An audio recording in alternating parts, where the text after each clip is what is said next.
Normally, when we see weather patterns like this happen, that's good news when there are tropical storms at bay.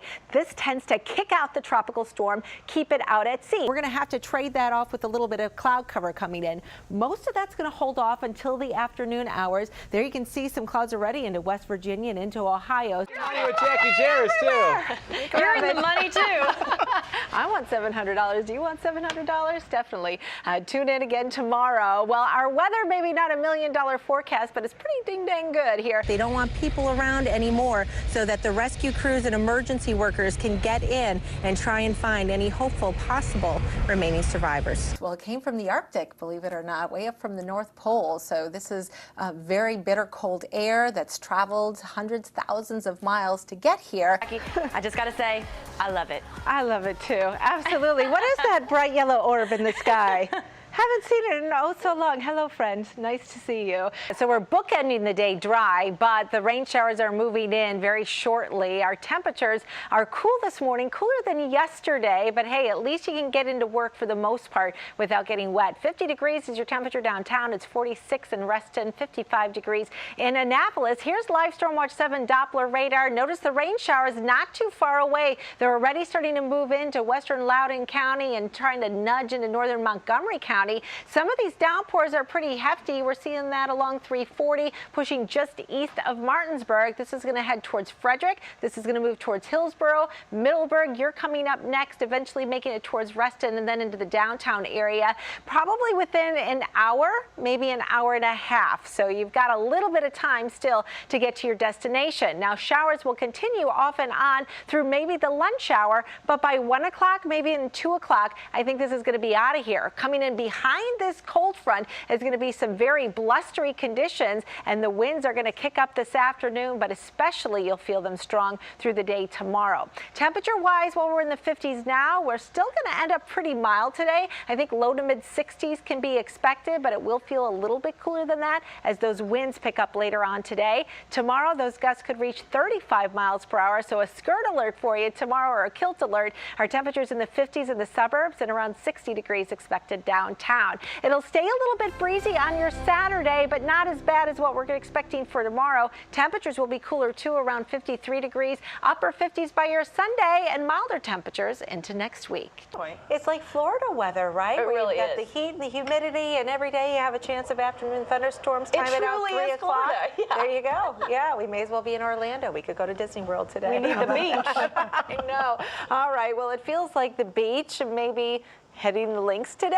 I don't know. A Congressional Country Club in Bethesda, Maryland this morning. You can see the haze and some scattered clouds on the WeatherBug camera. Our temperatures are in the 60s to middle 70s across the region. And when you add in that humidity, you know it feels muggier than that. The satellite radar picture will show you that things are dry across our region right now. There are a couple of showers that have just been kind of fading into West Virginia. They're trying to make their way into western Maryland, but I think they'll stop short of that. But we'll have a better chance of thunderstorms redeveloping after the lunch hour today. Now, some of those storms could be strong, possibly severe, and the Storm Prediction Center has issued a slight risk east of the Blue Ridge for the threat of damaging winds in some of these storms. There are also likely going to be some heavy downpours, and the timing of this will likely be in the metro sometime between 3 and 8 o'clock, meaning it could impact your PM rush. Our Futurecast timing it out for you hour by hour. Notice it brings that line of thunderstorms through here around 3, 4 o'clock through the metro,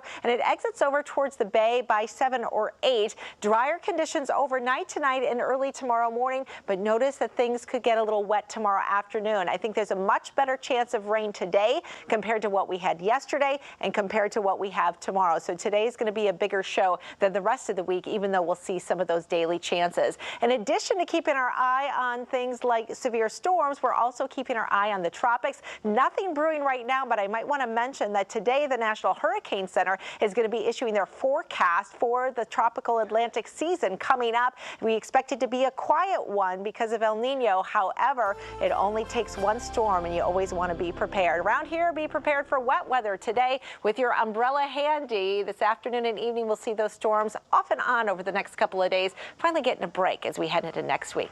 The colder it is, and the higher it goes, so the stronger the storm. It comes down. So this can come down as fast as like 150 miles per hour. So imagine that on your head. When it comes down this big, when it was higher, does it mean it was even bigger than that? It could melt a little bit, on the way down, and some sublimation can happen too. And you know, when we measure hail, if you want to be a little weather reporter at home, it's diameter, okay? It's not the circumference all the way around. Right. It's just half of it.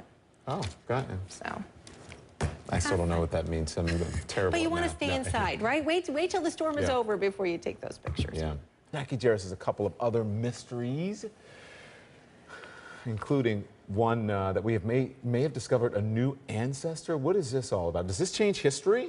Well, it doesn't change history, but it might change the process. We're looking at evolution here, and it's really exciting. There are actually two really important parts to this whole thing. The first one is really exciting, is that potentially scientists have discovered a new species of humans. So they're a relative, but they don't come from the direct line of modern man. And this is a sketch that you're looking at of what they may have looked like. And they're being called the red deer cave people, and they were found in two separate caves in China. And they got that name because they like to eat a lot of deer meat. Okay, there was evidence at the caves that they cooked the venison. And they have some common features with modern man, and then some others that are totally unrelated to any other members in the human evolution tree. So let's talk about some of those features because they're kind of interesting. They had prominent brow ridges, they had thick skull bones, they had flat upper faces and broad noses, the jaws jutted out, and the cheekbones flared out very widely. And that was to create some more space for larger chewing muscles. So that's the first part of this. The second part of this is how young they were, surprisingly young. This dates back to somewhere between 14,000 and 11,500 years ago. And so that's like the end of the Ice Age. And while that might sound old, that's actually very young. And we're talking about the youngest population ever to be found anywhere in the world that doesn't fit within the range of modern humans. Really? Yeah. So when they say there's nothing new under the sun, maybe not so. Maybe not so. So they probably walked the earth at the same time as early Chinese farmers. So we don't know if they interacted with each other or maybe they competed with each other for resources. They're going to do some DNA testing and find out if this really is indeed maybe a hybrid species or a new species altogether. I was going to say, maybe it's just a link that we don't know about. We don't know everything. We don't know everything. There's a lot we don't know, especially not about evolution. Okay.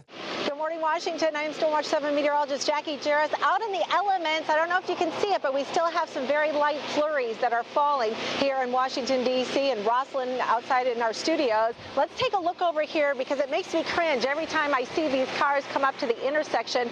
The roads are still snow covered and they're very slick, and we've seen some tires kind of spinning as people come through this intersection. Thankfully, we haven't seen any accidents, but it is rough going on the roads this morning. The sidewalk's getting cleared right now with the crews. This is a very light, fluffy snow.